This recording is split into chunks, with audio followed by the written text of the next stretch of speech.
안녕하세요. 뉴스반장입니다. 문재인 정권은 일본 정부에게 사과하라! 사과하라! 사과하라! 사과하라! 문재인을 철저하게 언제하지 않으면 우리는 세월호처럼 침몰하고 말 것입니다. 이거는 문재인이가 대가리를 숙이고 일본에 사죄하지 않으면 절대로 해결이 안 됩니다. 아베 수상님, 국민의 한 사람으로서 진심으로 사죄드립니다. 일본 파이팅! 이 기꼬만 간장 300년이 넘은 기업이에요. 한국은요 명나라 형님으로 섬기면서 절만했잖아. 한국의 근대화는 일제시대 또 시작됐잖아. 그나마 일본이 옆에 있고 미국이 뒤에서 받쳐주니까 우리가 지금 이렇게 먹고 살 수 있었던 거예요. 이 일본으로부터 수입하는 물품이에요. 여러분들이 불매를 할 만한 소비재는 보이지도 않아요. 불매운동은 애초에 일본 경제에 어떤 큰 데미지를 줄 수 있는 액션이 아니죠. 사실상 그냥 화풀이일 뿐인 겁니다. 대한민국은 2차 대전의 승전국이 아니에요. 무슨 승전국입니까? 오히려 일본의 식민지로서 일본과 함께 전쟁의 전범이요. 일본이 한국을 독립국으로 인정해 준 거예요. 은혜를 원수 갚는 대한민국에 대하여 하나님께서는 과연 어떻게 처리하실 것 같냐. 일본이 멸망시키지 않았어도 멸망할 수밖에 없는 그러한 구조를 갖고 있던 그런 나라가 조선입니다. 가보세요. 얼마나 나라가 좋은가, 깨끗하고. 그런 건 배워야 되는 거예요. 국가 권력에 순종하는 건 배워야 되는 거예요. 지난 5일 MBC 탐사기획 스트레이트가 친일의 선봉에 선 교회와 목사들, 그리고 신의 이름 뒤에 숨어 교회가 벌이는 조직적이고 은밀한 불법 행위들을 고발했는데요. 이분들은 대한민국 국민들이 맞습니까? 2019년 경제외란이 벌어지고 있는 이때 아무 꺼리낌 없이 많은 사람들 앞에 나서 시민사회단체 대표가, 유명 보수 채널의 유튜버가, 또 기독교 목사가 일본을 찬양하고 친일을 외치며 근대 식민지 사관의 정당성을 주장합니다. 작금의 경제외란 사태에 대해 아베 수상님께 사죄하고 문재인이가 대가리를 숙여 사죄해야 한다고 외칩니다. 이게 2019년 8월의 대한민국입니다. 올해는 대한민국 건국 100주년이자 3.1운동과 임시정부 수립 100주년이기도 합니다. 지금이 아직도 일제강점기 시대인가요? 아니 어쩌다가 대한민국이 이렇게 됐습니까?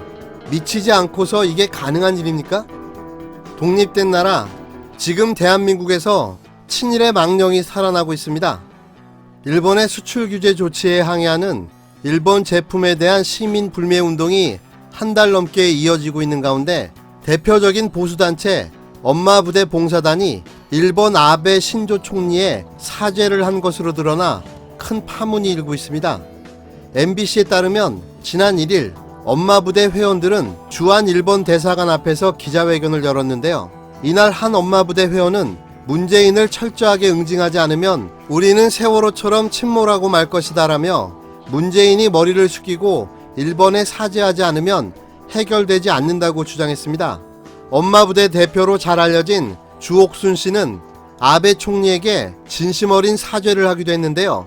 주 씨가 아베 수상님, 국민의 한 사람으로서 진심으로 사죄드립니다라고 말하자 한편에서는 일본 화이팅이라는 목소리가 울려 퍼졌습니다. 그의 아베 찬양에 국내 네티즌들은 주옥순 엄마부대 대표의 발언이 한국 여론인 것 마냥 일본에서 보도되고 있다. 대한민국 국민이 맡긴 한 걸까? 을사조약 10인에 포함될 자손만대에 기억될 민족의 적이라고 말하며 공분을 감추지 않았습니다. 그렇다면 주옥순 엄마부대 대표는 누구일까요? 현재 엄마부대의 대표를 맡고 있는 주옥순은 엄마방송이라는 이름의 유튜버 활동을 병행하고 있는데요. 그는 지난 2017년 홍준표 자유한국당 전 대표에 의해 디지털 정당위원회 부위원장에 임명된 바 있습니다. 뿐만 아니라 공교육 살리기 학부모연대 공동대표, 전교조 추방 범국민 공동대표, NLL 대책위원회 위원장, 나라지킴이 전국여성연합 대표 등을 지내기도 했는데요. 특히 그는 세월호 참사 이후 세월호 유가족들의 특별법 제정 요구 중단을 촉구하는 등의 활동을 한 것으로 알려졌습니다. 2016년 박근혜 최순실 게이트 발생 후 촛불 집회에 참석한 여학생을 폭행한 혐의로 검찰 조사를 받기도 했는데요. 박근혜 탄핵 반대 집회에서 계엄령을 선포해야 한다고 주장해 논란을 빚기도 했습니다. 그는 또 2017년 10월 박근혜 전 대통령의 구속기간 연장이 법원에서 인용되자 이에 항의하면서 단식 투쟁을 선언한 바가 있습니다. 엄마 부대에 이 충격적인 집회를 공지하고 참여를 독려한 곳은 한 교회 개신교의 단체 카톡방이었습니다. 아베 정부에게 사과하는 것이 애국이라는 주장이 포함되어 있었는데요. 이러한 내용의 메시지가 교회 단체 카톡방으로 퍼지고 있었고, 일부 자칭 보수 유튜브 채널에는 친일적 발언들이 서슴지 않고 나왔습니다. 유튜브 팩맨TV라는 곳에서는 한국의 근대화가 일제시대부터 시작됐다라는 황당한 주장까지 나왔습니다. 반도체 핵심 소재 국산화를 문재인 정부의 헛된 고라든가 자발적인 불매운동에 대해서 폄하하는 행태도 있었는데요. 이들은 대부분 일본 극우 언론을 외신으로 포장해서 단톡방으로 퍼뜨리고 있었습니다. 특히 조선일보와 중앙일보 일본어판을 인용한 일본의 극우 언론도 외신으로 둔갑하는 일도 확인됐습니다. 국내에서 퍼지고 있는 가짜 뉴스의 근원은 대부분이 일본이고, 이를 거쳐가는 곳이 일부 교회의 단톡방과 유튜브 채널이었는데요. 손정원 목사는 자신의 개인 유튜브 채널에서 대한민국은 2차 대전의 승전국이 아니다. 오히려 일본의 식민지로서 일본과 함께 전쟁의 전범이다. 일본이 한국을 독립국으로 인정한 것이라고 주장했습니다. 더 희한한 주장도 펼쳐지고 있었는데요. 포항제철을 세워준 기업이 일본이다. 그것이 한국에 있고 그 재산이 있는데 그것을 대법원 판결로 빼앗아 온 것이다. 한국 사람들이 악하다라고 덧붙였습니다. 이어 반일 감정을 부추기고 정말 악하다. 은혜를 원수로 갚는 대한민국에 대하여 하나님께서 과연 어떻게 처리하실 것인가라고 반문했습니다. 정동수 목사는 지난 2월 10일 사랑침례교회에서 멸망할 수밖에 없는 나라가 조선이다. 말로만 일본 싫다면서 여행도 많이 간다.